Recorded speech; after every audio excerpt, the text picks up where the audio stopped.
Nosso principal objetivo na aula de hoje é fazermos uma revisão abordando o assunto polaridade molecular e ligações. Para que a gente tenha êxito nesse propósito, nós trouxemos para vocês aqui algumas informações que são relevantes, já trabalhadas em aulas anteriores, mas que são extremamente esclarecedoras. Primeira coisa, o tipo de ligação que existe e a geometria que existe entre as moléculas. Quando nós falamos em ligações químicas, nós vamos lembrar que os átomos se ligam para procurar estabilidade, que normalmente a gente cita essa estabilidade através da teoria do octeto, buscar ficar com 8 elétrons na sua camada de valência. Dentre as ligações químicas estudadas, nós vamos relembrar a ligação iônica, que é aquela ligação onde existe transferência de elétrons. E vamos lembrar da ligação covalente, que é a que nós vamos dar mais ênfase hoje, que é aquela ligação onde há compartilhamento de elétrons. Vanks, qual a diferença entre transferir e compartilhar? Ligação iônica, que pauta a sua essência na transferência de elétrons, é porque você pegou um átomo que tem tendência de ganhar elétrons e vinculou com um átomo que tem tendência de doar. Um ganha e outro perde. Nas ligações onde os elétrons são compartilhados, é porque nós temos átomos que querem ganhar, ambos possuem grande eletronegatividade. Então, ele não quer doar e ele precisa, então o que é que eles fazem? Eles juntam esses elétrons e compartilham. Como esse exemplo que eu estou dando aqui embaixo, desse movimento aqui da molécula do dióxido de enxofre. Para que a gente possa relembrar isso, a gente vai enfatizar uma propriedade periódica da tabela chamada eletronegatividade. O que é eletronegatividade? Eletronegatividade é a tendência dos átomos de receberem elétrons, eles vão atrair esses elétrons. Na tabela, os átomos mais eletronegativos estão dispostos à direita da sua estrutura e dentro das famílias de baixo para cima. Então, quando você olha para uma tabela, quer saber quem tem grande eletronegatividade? Lembre-se, são os átomos mais à direita. Dentro da família, de baixo para cima. Eu vou sempre trabalhar nas estruturas para a verificação do tipo de ligação, olhando para esta condição. Os átomos querem ganhar ou perder, ou ambos querem ganhar.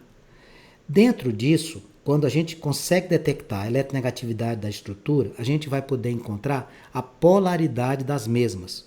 O que seria essa tal polaridade? Quando eu analiso a capacidade que a ligação tem de atrair as cargas elétricas, eu vou chamar isso de polaridade. Existem moléculas polares e moléculas apolares. Moléculas polares são aquelas moléculas que existem registradas nas mesmas uma diferença de eletronegatividade dos que a compõem. Já as moléculas apolares, nós não temos diferença de eletronegatividade. Então, quando eu digo assim para você, molécula polar, existe uma diferença de eletronegatividade. Moléculas apolares, a diferença de eletronegatividade é nula, é zero. Com relação às moléculas e com relação às estruturas que as ligam, nós vamos vincular esse conceito a uma estrutura geométrica. Como assim estrutura geométrica? Na química, exatamente. As moléculas apresentam geometrias moleculares distintas conforme a sua composição.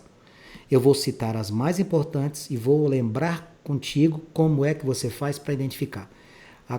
A sugestão que eu lhe dou, procure sempre o que é a ideia central de cada estrutura. Por exemplo, primeira e mais simples geometria, linear.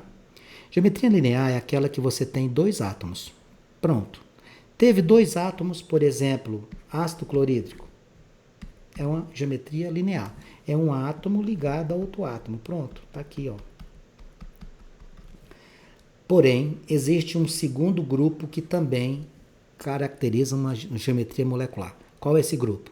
Se você tiver 3 átomos e não existir sobra de elétrons no átomo central, você está diante de uma geometria molecular do tipo linear.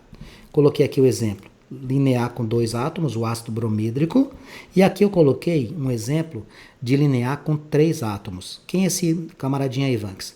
É o dióxido de carbono. Vamos montar a estrutura representando via leves para que você lembre.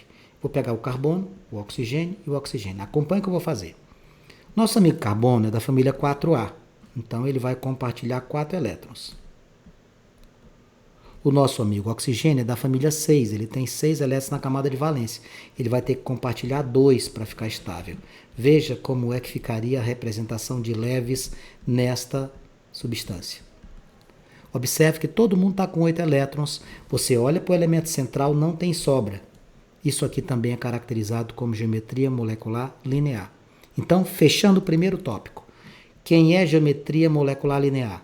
É a molécula com 2 átomos ou com 3, desde que o átomo central não tenha elétrons livres. Vamos para a segunda geometria. Geometria angular. Como é que se dá a geometria angular?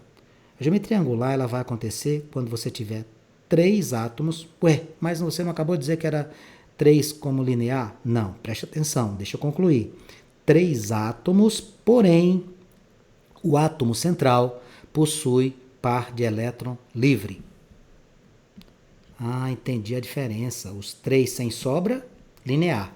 3 com sobra, angular. Muito bem. Olha o exemplo. Água, ácido sulfídrico. Vou pegar aqui a molécula de água, vou fazer a representação de leves para você entender o que eu estou falando. Está aqui o oxigênio, está aqui o hidrogênio, está aqui outro hidrogênio. O nosso amigo hidrogênio tem apenas um elétron. O nosso amigo oxigênio tem 6, ele precisa fazer 2 ligações covalentes. Então você faz isso, ó. O que é que você está conseguindo observar aqui? Você tem 3 átomos? Tem. Está sobrando par de elétrons no elemento central? Está. Se não existisse sobra, como no exemplo do dióxido de carbono, seria geometria linear. 3 com sobra, geometria angular. Percebe a diferença? Cuidado, não confundir angular com 3 átomos e linear com 3 átomos. Terceira geometria molecular a ser apresentada na nossa revisão, tetraédrica. O prefixo tetra lembra-nos o número 4. Tetraédrica. Teremos um átomo central com 4 ligantes. Um átomo central com 4 ligantes. Isso aqui, por exemplo, o gás metano. Olha só. Você tem o carbono aqui com 4 ligantes. Esses 4 ligantes não permitem a ele ficar com nenhum par de elétrons livres. Então, essa estrutura será chamada de tetraédrica. Perceba que eu já apresentei 3 geometrias para você apenas nessa slide. Vamos para o próximo. Piramidal ou pirâmide trigonal. Presta atenção. Piramidal ou pirâmide trigonal. Muito cuidado para não confundir com trigonal plana. Deixa eu te lembrar como é que tu faz a diferença. Quando você estiver diante de uma pirâmide trigonal ou de uma estrutura de geometria piramidal, você vai ter a certeza que existe um átomo central com 3 ligantes. Existe sobra de elétrons. Trigonal plana, um átomo central com 3 ligantes.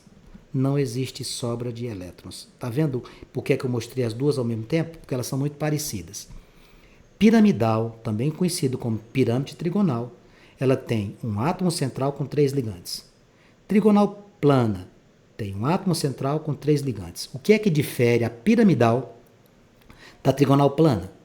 Piramidal sobra elétrons no átomo central. Trigonal plana não sobra. Eu vou usar novamente a representação de leves para eu te mostrar isso. Vou pegar aqui a amônia. Está aqui a amônia. NH3. A família do nitrogênio é a família 5. Então, olha o que é que vai acontecer aqui, ó. 5 elétrons. E aqui eu vou colocar o hidrogênio com a amônia. Olha aqui, quantos ligantes? Vanx tem 3 ligantes. Tá vendo que tem uma sobra de elétrons aqui? 3 ligantes junto ao átomo central. Com sobra, você vai chamar isso aqui de quê? Piramidal. Agora veja a trigonal plana. Eu vou pegar um segundo exemplo. Eu vou pegar o trióxido de enxofre. Lembre-se que tanto o enxofre como o oxigênio são da família dos calcogênios, família 6A. Oxigênio, enxofre, selênio, telúrio e polônio, tá? Os 7 polonês. Oxigênio, enxofre, selênio, telúrio e polônio. Quando você estiver trabalhando com essa galera, ó, tá aqui a família 6A. Ó. Lá na tabela tá assim. Oxigênio, enxofre, selênio, telúrio, polônio. Eles possuem quantos elétrons na última camada? 6. O que é que você vai fazer? Eu vou representar com leves aqui, ó. Pronto. 6 elétrons tem um enxofre. Está aqui o 6. Nós vamos compartilhar aqui e todos os átomos de oxigênio estarão com as suas respectivas estruturas. Tivemos um probleminha técnico aqui. Eu vou voltar aqui onde eu estava, tá? Ó, aqui é a galera, tá vendo? Estou marcando aqui os átomos que estão aqui na ligação. Nessa ligação aqui eu tenho dois tipos de ligações, as covalentes comuns e as covalentes dativas. Covalente comum é quando existe compartilhamento, covalente dativa também tem compartilhamento. O que difere uma da outra é que na covalente comum, os dois átomos que participam desse compartilhamento contribuem com elétrons. Na covalente dativa, apenas um fornece elétrons para compartilhar. Veja o que é que nós temos aqui. Nós temos um ligante, 3 ligantes ao átomo central. Tem sobra de elétrons? Não, não sobra. Então, a diferença do trióxido de enxofre para a amônia é que na amônia existem pares de elétrons sobrando no átomo central. Por isso que ela é piramidal. Na trigonal plana, temos as mesmas estruturas sem sobra de elétrons. É aí que eu vou chamar de quê? Trigonal plana. Diferença de uma para outra. Sobra de par de elétrons na piramidal, não existe sobra de par de elétrons na trigonal plana. Próxima, octaédrica. Cuidado com o nome octa, porque octa lembra 8, mas não é 8. Octaédrica vai ser um átomo central com 6 ligantes. Átomo central com 6 ligantes. Bipirâmide trigonal, que é a última. Bipirâmide trigonal, teremos um átomo central com 5 ligantes. Octaédrica com 8, bipirâmide trigonal com 5. Vejamos agora, octaédrica com 6, tá vendo? Até eu confundi. Octaédrica com 6 ligantes. Vamos falar agora dos tipos de moléculas e ligações, polares e apolares. Vanks, existe molécula polar, ligação polar. Ligação apolar e ligação apolar. Exatamente. Nós temos moléculas e ligações com características distintas. Eu posso encontrar uma molécula sendo polar para molécula e apolar para ligação, ou vice-versa, tá bom? Então, o que é que me faz saber que uma molécula é apolar? Veja como é fácil. As moléculas apolares, a diferença de eletronegatividade delas é zero. Os dois são mesmas eletronegatividades. As polares, nós teremos diferença de zero. Respeita uma sequência de exemplos para não esquecer. Quando você olhar para uma molécula que ela tiver átomos iguais, ela é uma molécula polar. Quando você olhar para uma molécula que ela tiver átomos diferentes, ela é uma molécula polar. Átomos iguais, apolar a molécula. Átomos diferentes, polar. Cuidado, eu vou escrever em letras garrafais aqui, que existem moléculas com átomos diferentes que são apolares. Dá um exemplo. Pega, por exemplo, aqui o gás metano. Veja o que é que acontece nessa estrutura. Quando você olha para essa molécula, ela é toda simétrica, não é? Se essa molécula apresenta simetria em todas as suas direções, CH em todas as direções, eu posso afirmar categoricamente que mesmo sendo átomos diferentes, ela é uma molécula polar. Essa daqui tem uma molécula apolar. Olha que interessante, presta atenção nesse detalhe. A molécula do gás metano é apolar, porém, as ligações são polares. Você está vendo isso? Olha que interessante. A molécula do gás metano, ela é toda simétrica, ela é apolar.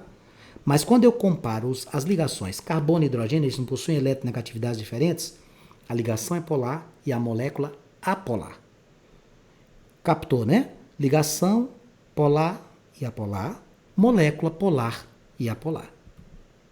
Aqui nós trazemos a última interferência teórica, que é a formatação das forças de atração ou das ligações intermoleculares.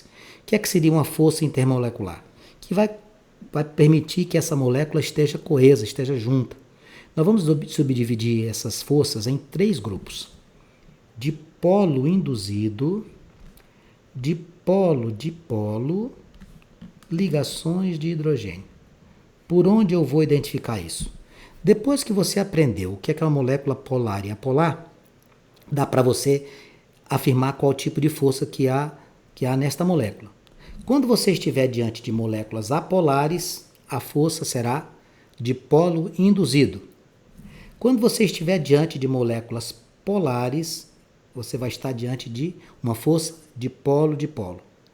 E quando você tiver o hidrogênio ligado a flúor, oxigênio ou nitrogênio, qualquer um, não precisa ser os três não. Você está diante da ligação de hidrogênio. Só um toque aqui. Essa ligação de hidrogênio é a força mais intensa, tá? É a mais forte das forças ou das ligações intermoleculares. Dipolo induzido, moléculas apolares. Dipolo, moléculas polares. Ligações de hidrogênio, o hidrogênio ligado a flúor, oxigênio ou nitrogênio. Olha aqui, ó, N2. N ligado com N não são iguais? São uma molécula polar. É dipolo induzido.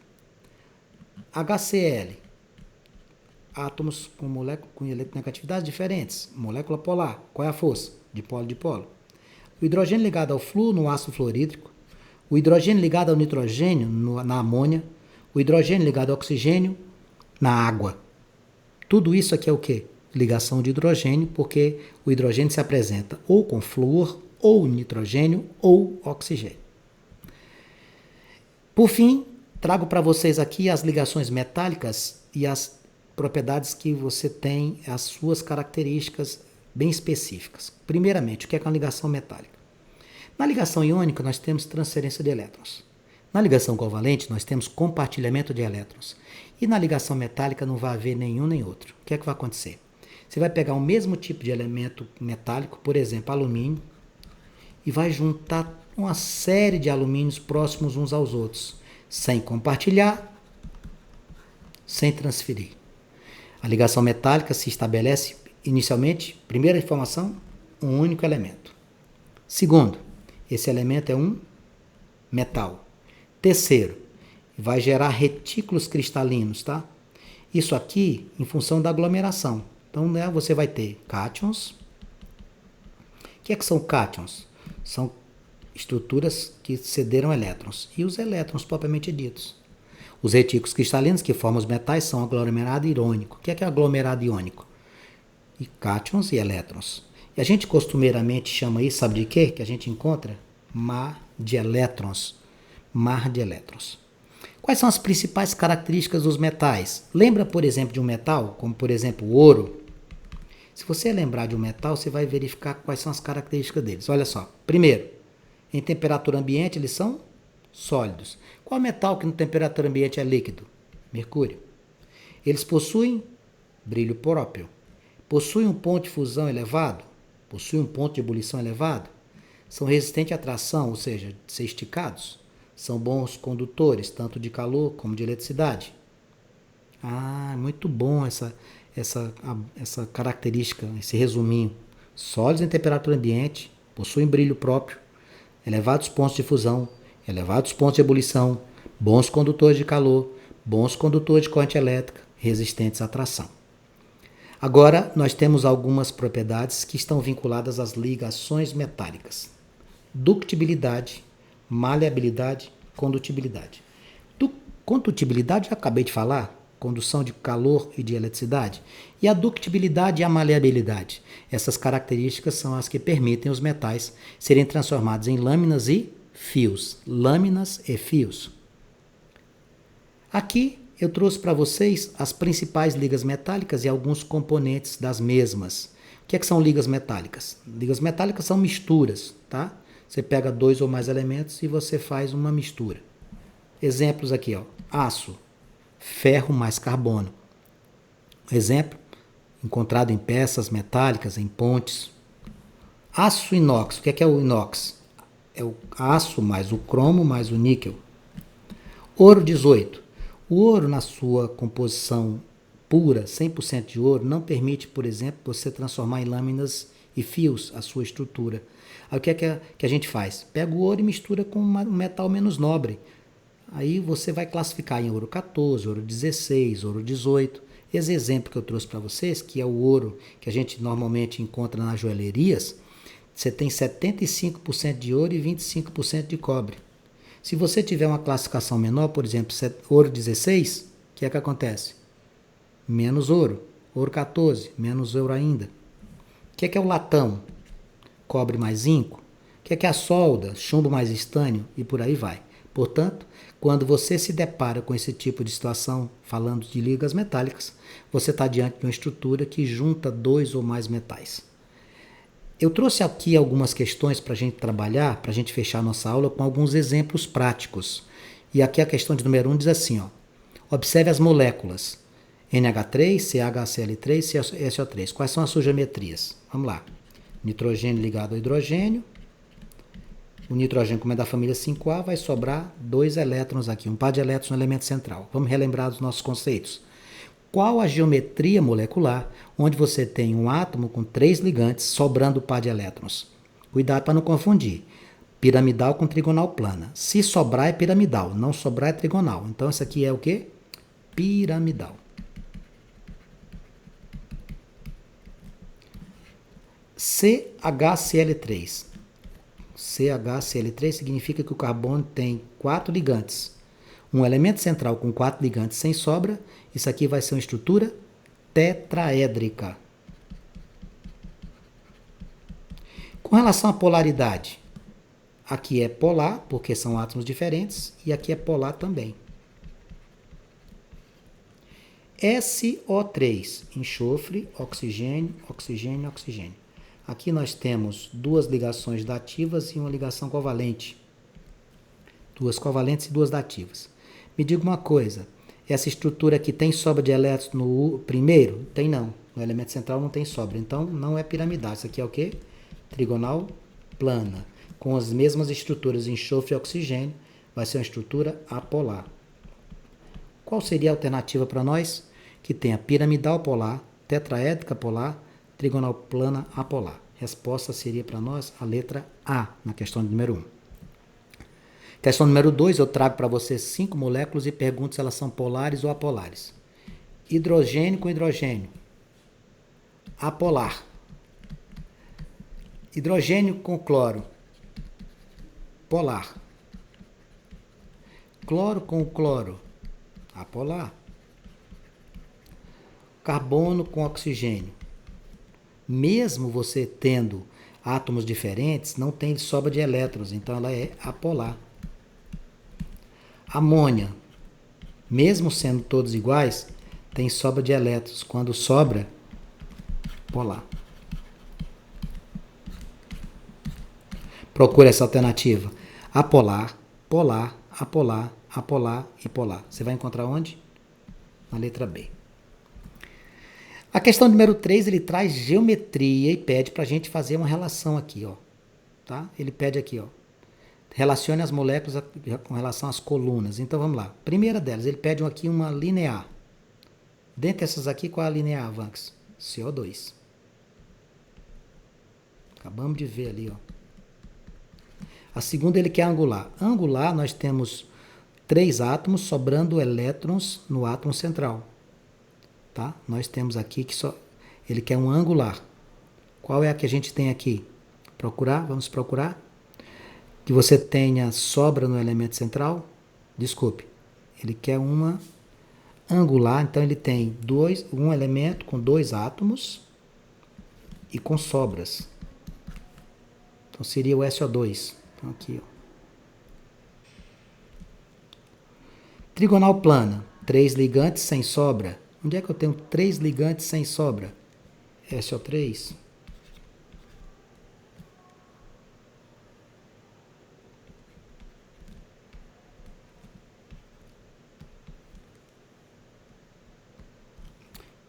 Pirâmide trigonal. Como é que nós vamos ter aqui a pirâmide trigonal? Pirâmide trigonal tem 3 ligantes com sobra. Quem é que dá esse exemplo? A amônia. E por eliminação, a tetraédrica ia ser essa aqui, ó. 4 ligantes e um central. Resposta aqui da questão número 3 seria a letra C. A Rose me perturbando aqui, galera. A letra C. Bom, com isso, nós encerramos a nossa revisão de Química. Espero que você vá muito bem na prova amanhã. Qualquer dúvida que você tiver, entre em contato conosco. Fiquem com Deus. Um ótimo descanso. Tchau.